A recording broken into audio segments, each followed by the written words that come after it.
Bruce, cancel your plans for tonight. Oh, wait, you have none.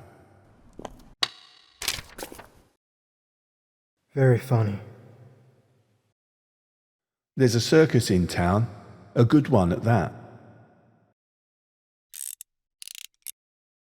Yeah, Mary Al told me about it the other day. A lot of people will be there. Well, why didn't you tell me? You know I love a good show. Slipped my mind. Besides, I'm busy. What, are you afraid of having a little fun? Come on, Bruce. You could use a break. It's been ages since you and I did something like this. Fine. Sit towards the back for a quick exit, if need be. An exit for the comfort of Bruce Wayne or for the duties of the Batman.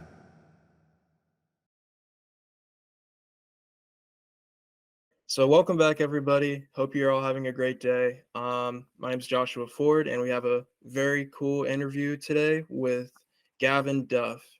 And Mr. Duff here, he had the role of Alfred Pennyworth in our Batman project, and he did an incredible job. I asked him to redo a few lines just because I kind of messed up in the beginning, and I kind of added more scenes and things like that, but he was very gracious about adding new parts. So excited to have him on the call today and excited for you guys to get to know a little bit about him. So, Mr. Duff.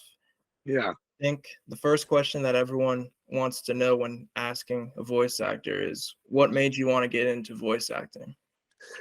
So I've been an actor since I was 18, 19. So that's most of my life at this stage. and so I trained. I went to a drama school. I was trained by an amazing voice teacher, and must be about 10 years ago, I'd taken some time out of my acting career just because things weren't happening, and I just had one of those sort of flash of light moments where I was listening to an audiobook and I thought, this person doing this is terrible. I could do a better job. Maybe someone will pay me to do this. Right. And so I did a bit of studying to sort of understand how to do all the technology and things like that. And, the great thing is that, when I started out, technology was beyond the reach of individuals. So if you wanted to do a voice reel, you had to pay to go to a studio, and it was very difficult. And then, whereas now everything you can do it over the internet. You can record yourself, you can find work yourself, you can work internationally without leaving your home. And so it just felt like the perfect kind of side gig for everything else that I do. For sure. Yeah, that's pretty cool. And so the site I found you on, Voices 123, that was a site when I was in college. I was taking audio production class, and the teacher was like giving us all these information because we had to like put together a project. He was like, oh, if you want to find voice talent, you could go to this website. And he gave like sound effects websites. And I was like, okay, because like then I was actually working on another project like in the back. Like that didn't kind of go as well because I got busy and it just fell on the wayside. But I kept the website in the back of my head. And yeah, so that's what I used to find Gavin. I set up like an audition for the role of Alfred, had I think a minimum requirement maybe like 5 actors to audition. So just tell me, Gavin, how did you learn about voices and what made you want to kind of like go on that website? So there's hundreds of websites that you can join or you can put your details on, and I guess one of the choices you have to make is which are the ones that are going to be bringing you in higher profile work. So work with clients that interests you, because there are some where the quality of the work is just not there, or it doesn't pay sufficiently, or it's not projects that you enjoy. What I found with sort of Voice 123 tends to be one of the sites where I get most of my new business comes from. And the quality of the work and the types of projects tend to be the sorts of things that I enjoy. And I've made a lot of ongoing clients, through that site. So it's worked very well for me as a relationship. Awesome. Well, I'm glad that website's been working pretty well for you. It seems like you had a good profile on there and everything. Sure. So it made you kind of stand out from others as well. So another question I have for you is, throughout your career as an actor and voice actor, what were like some highlights for you? Are there any like projects that are like, oh man, this is like the coolest thing I've ever done? Like, what's a moment like that for you? In terms of acting, I've had so many near misses that unfortunately all the cool stuff, someone else got the job. Oh man. Yeah. It's, I've always been down to the last 2 or 3 or 4, for, major projects. And so in fact, any movie that I've worked on, in the big studios with the trailer, all of that is just, for me, they're the highlights. They're the ones, where I did something about earlier this month, actually, and it was the first time I'd done a proper filming job since COVID lockdowns. And it, car that picks you up at 6 o'clock in the morning to take you to your trailer, to have your hair, your makeup, your costume done. And it's like, wow, this is the life, So, so actually that was I guess, that was the beginning of the month, actually. So that was a real highlight in terms of, we're back on, this isn't just some theory. Right. In terms of voice acting, the highlights have been things like animations with sort of, so similar to this project, actually, using character voices, or video games. I did a video game that's had big distribution, and I did something like 35 characters on it. So there's a huge challenge to coming up with how do you first of all have 35 different voices so that they sound distinct, right? And then how do you remember which one's which? Yeah, well, they came back and they said, oh, we've got we're doing like the next launch of the next section of this video game, because I think it was on Steam or one of those. And so like, here's the next set of scripts. I had to listen through everything I'd done and go, okay, yeah, I remember this character, but so they're highlights, and actually it's, the biggest highlights that I always find are the people you work with. It's such a great chance to meet people globally, that's the most exciting thing, and work on stuff that you never sort of think, oh, that's going to be it for me. It's like, playing Alfred, for instance, in a Batman movie is kind of, it's kind of, for me, that's kind of one of the, the dream jobs. It's kind of, when you're an English actor of my kind of age, that's kind of, you go, that could be my little niche. The next time they're doing a Batman and they need an Alfred, it could be me. I highly recommend it. I highly recommend it. I mean, maybe for like live action too, you have a good Alfred look, you have like the beard and everything. The you could do it. Yeah, maybe James Gunn, maybe he'll see this and he'll go, hey, he's next one for my extended DC, whatever they are, movie.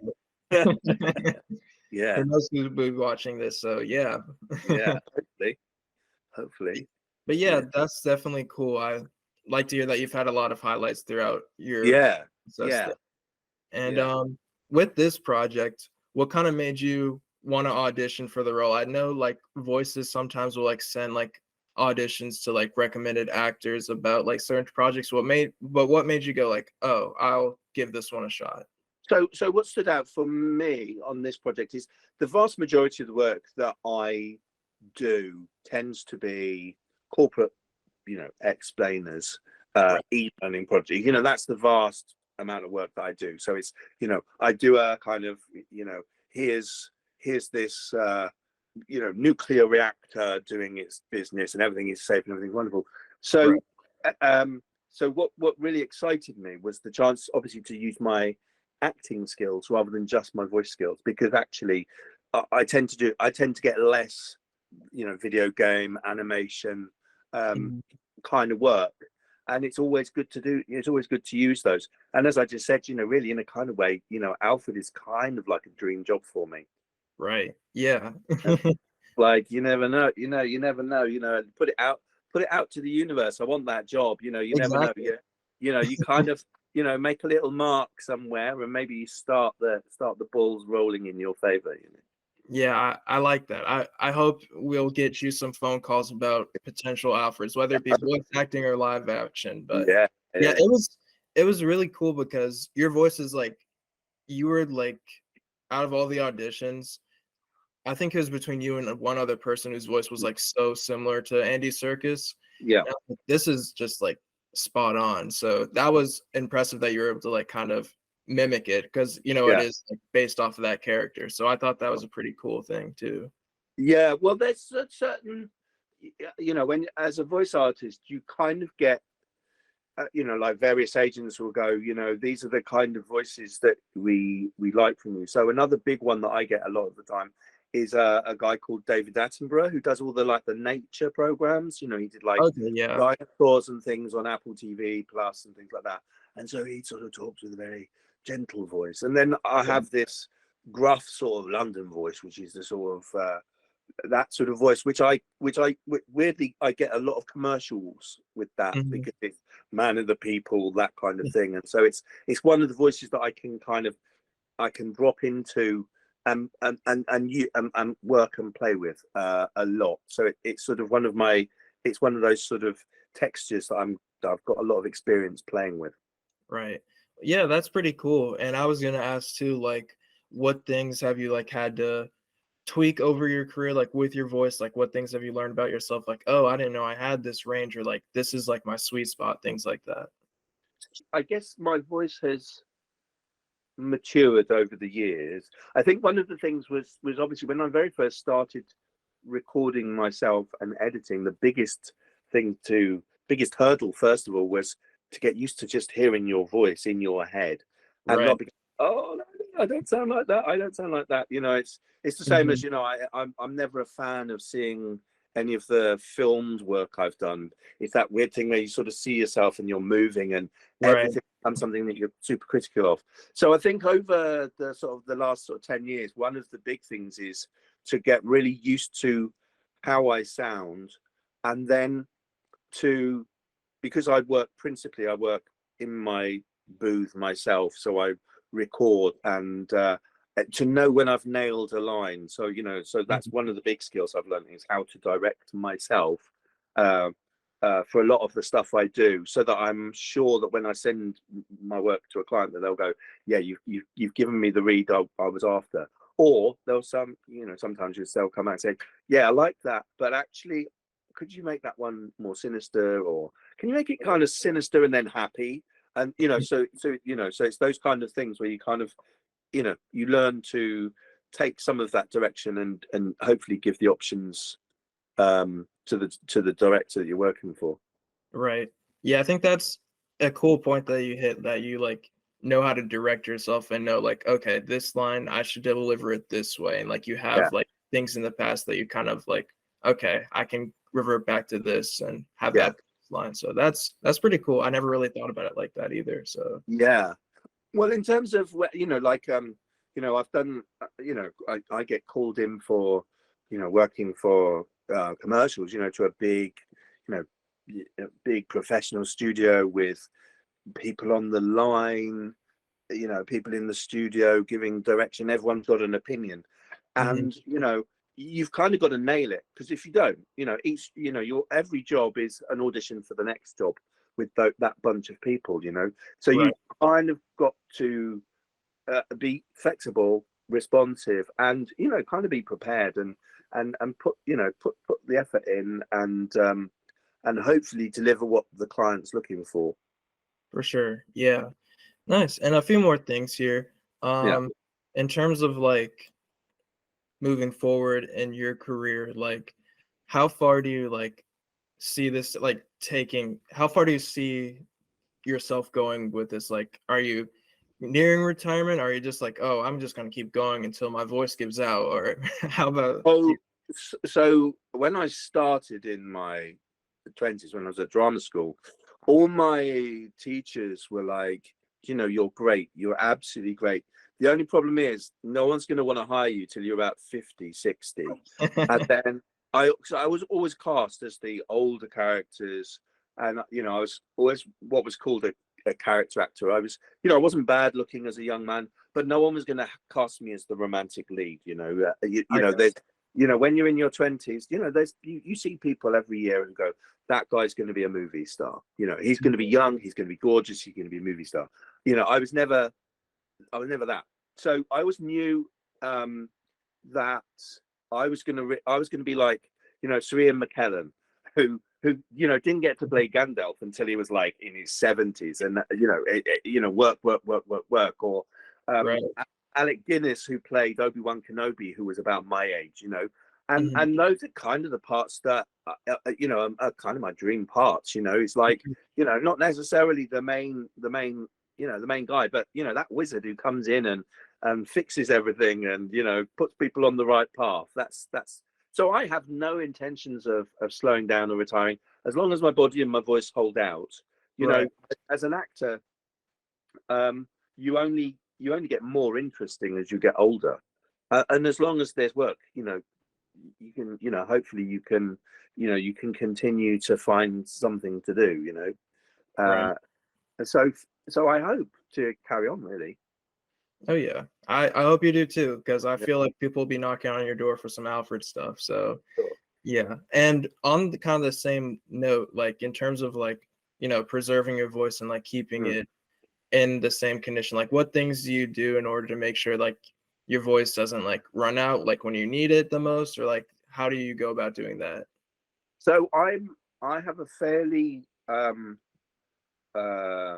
robust exercise regime.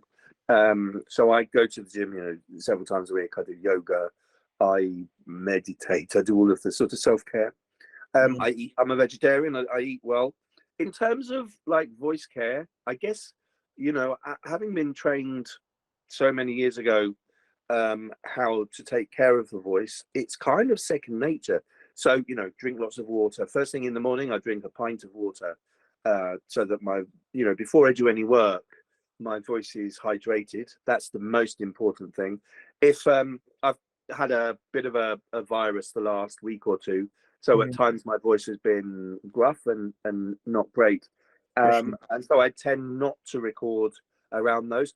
Although, unfortunately, sometimes I quite like that sound when my voice is the problem is if you do a job and it's like, I got it like this and I sound like this, and people go, that's brilliant, and then they come back into it to go, we've got more lines, Yeah, and it's then like, I can't no matter what you do, it doesn't sound like that. Yeah. So take care of it, because obviously if you're going to sound like your voice is rough, it needs to be something that you're doing rather than it is just how your voice is. But yeah, just living sort of a balanced, healthy life, I think, is the key to it. Right. Well, that's pretty cool. I like hearing about that because it is interesting to see how everyone kind of does their own thing in preserving their voice. And like, I didn't realize like how important like, drinking water would be for like the preservation of your voice and things like that. So that's kind of cool to me. Yeah, water is where something like, I don't know, 90% water, something, like our bodies are full of the stuff. And your voice gets dry. If I'm doing, very occasionally I do a big e-learning project, and that could be 3-4 hours recording, Right. non-stop. And your voice does get tired over the course of those sort of times.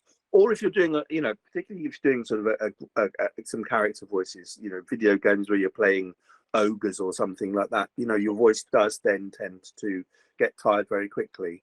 For sure. And so you have to you have to stop before you feel it, because once you feel it, you've done more damage than you should have done. So hopefully if you're working on a big production, they factor that in. And then if you're working kind of by yourself, you just have to factor that in terms of the times that you're pacing for it. Right. Okay. Well, that's pretty cool. Yeah.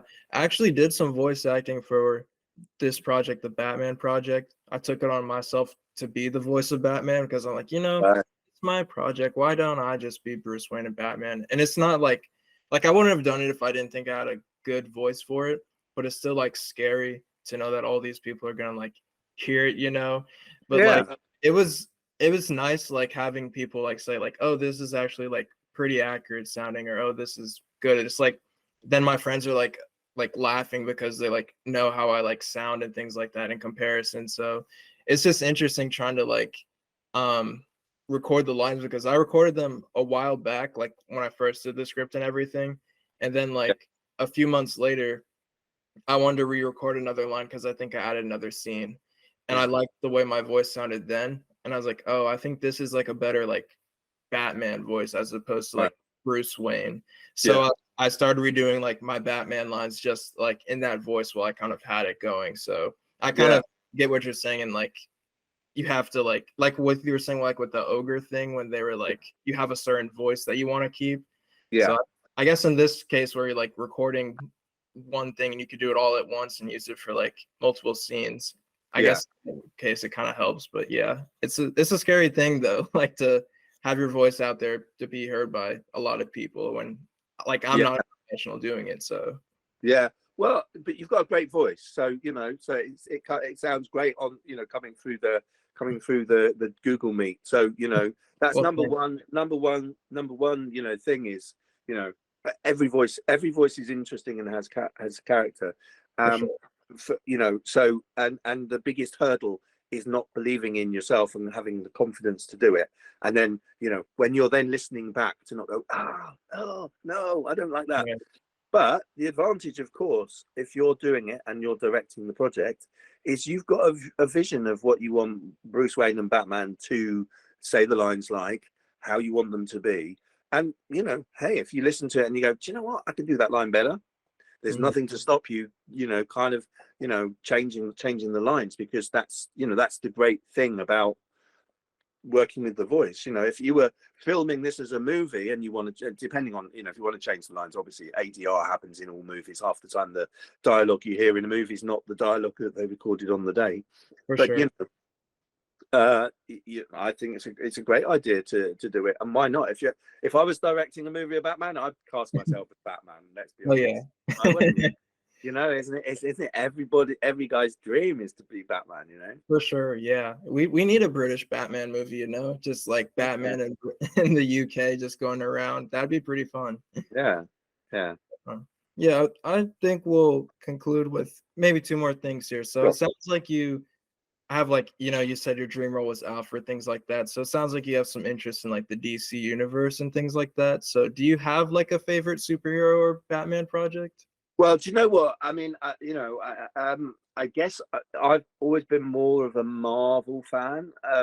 When I was a kid over here, the superhero comics tended to be Spider-Man, the Hulk, the Fantastic Four. Those were the, you know, Captain America. Batman didn't. You'd occasionally get like American import Batman comics. But the ones when I was a kid in the 1970s, I don't think it's considered to be maybe a classic period. In terms of, it was still slightly camp from how, you know, from the holdover from the 1960s kind of TV show. And I think because, you know, like when I was a kid, that was how we knew who Batman was, you know, that wow, bam, oh gosh, Batman show. So it always seemed a little bit corny. For sure. I always thought Batman was a bit corny when I was a kid. It wasn't until, you know, the Tim Burton movies in the 80s, 90s, where suddenly was like, wow, Batman is badass, you know. But so I guess favorite superheroes would have been Spider-Man. Probably would have been a big one. Iron Man. I was always big on Iron Man when I was a kid. Oh, nice.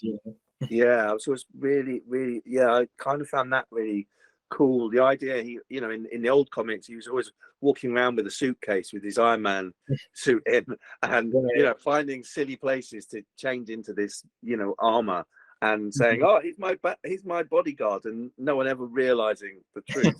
But people in comic world, they're all stupid. They can't tell a secret identity when it's the especially Clark Kent and Superman, you know, with the the simple glasses. And when he goes into the phone booth, where do his clothes go? That was something I could never figure out. Where do his clothes? He goes in there, he goes boom, boom, boom. He comes out, he's in Superman. But Yeah. and when he's walking around with his Clark Kent clothes on, has he got that cape stuffed down the back of his shirt all day long? He must look like a hunchback. It's these are I was a very strange child, so these things always used to bother me. No, that's the logical thinking, it's just like, where does he keep all this stuff? And it's just it's like the comic writers are like, you're not supposed to think about that, just think how cool he looks, things like that, but it's a good point. But I guess I'll finish with last question here. Like throughout your life, or like recently, have you learned any lessons that kind of like stick with you, that kind of you use like every day to go like, okay, this will get me through, like I've been through this so I can get through anything, basically, kind of thing? Sure, yeah. Well, just recently I've been training to become a hypnotherapist. Okay, wow. Because I've done a few jobs, as a voice artist, going meditation tapes and hypnotherapy, and I thought, this is something I'd like to know more about. And actually, so learning just how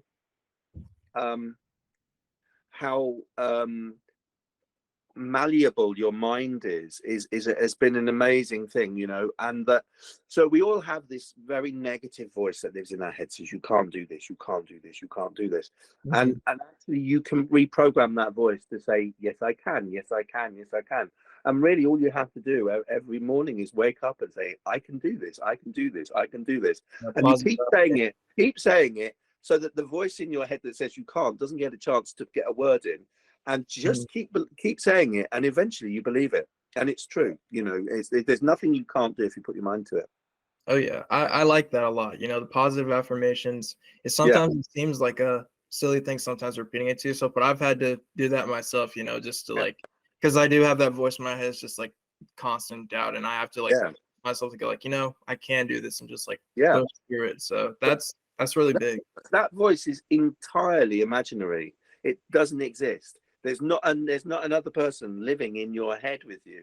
It's a voice that you invented as a baby in the womb, to keep company because you were bored and lonely, and so you invented, this voice. Go, what's going on? And this voice said, oh well, we're doing this and we're doing that. And then when you're a baby and you can't speak, it tells you what people are saying, so you believe it from before you can speak. You don't realize it doesn't actually know what adults are saying, because you don't know what adults are saying. And it just keeps telling you all your life, it knows, but it doesn't exist.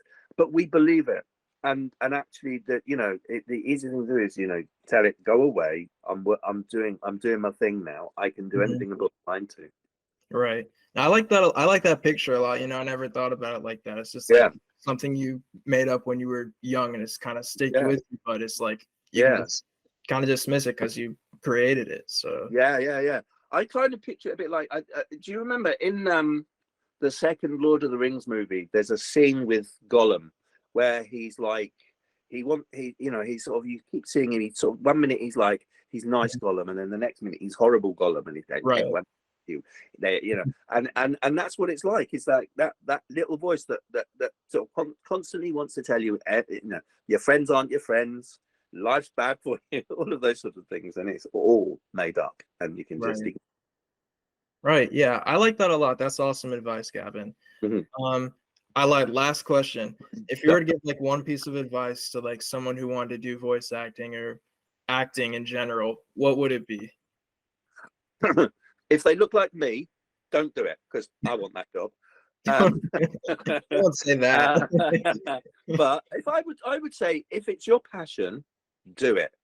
Do it, because life is short. You don't want to be on your deathbed and lying there thinking, oh, I wish I'd tried voice acting, I wish I'd tried acting, I wish I'd tried water skiing. Anything you want to try, try it. Because life is short, and you can do anything you put your mind to. If you it doesn't have, you don't have to be a movie, you don't have to be a movie star to be successful as an actor or a voice artist.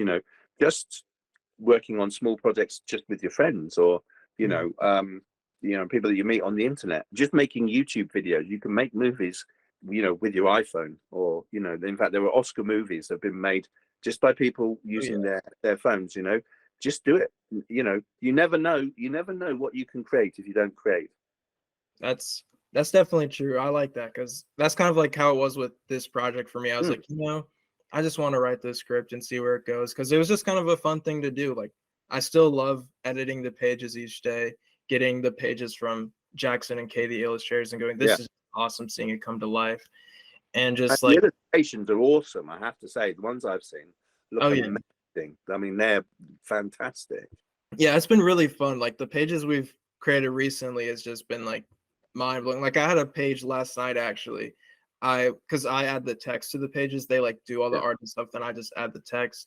And I was like, this may be like the best text page I've done. It's page 51, I think. So if you're looking back through the pages on like the website PDF, page 51, that's probably my favorite page so far. But no, it's definitely been a fun project, and people like you have really made it come to life. And I'm just very grateful to have you guys a part of it. So I appreciate it. It's good that you set the project up, because otherwise, you know, there'll be one less job for me to do and one less conversation to have. So sure. And we can launch your Alfred career right now. So we're putting it out there. Yeah. But all right, Gavin, I appreciate you hopping on the call, taking the time. Welcome. As you know, you're like a couple hours ahead of me up in the UK. So I appreciate you taking some time out of your night. And I'm sure the people watching appreciate it too. So thank you all for watching. And that's it for now.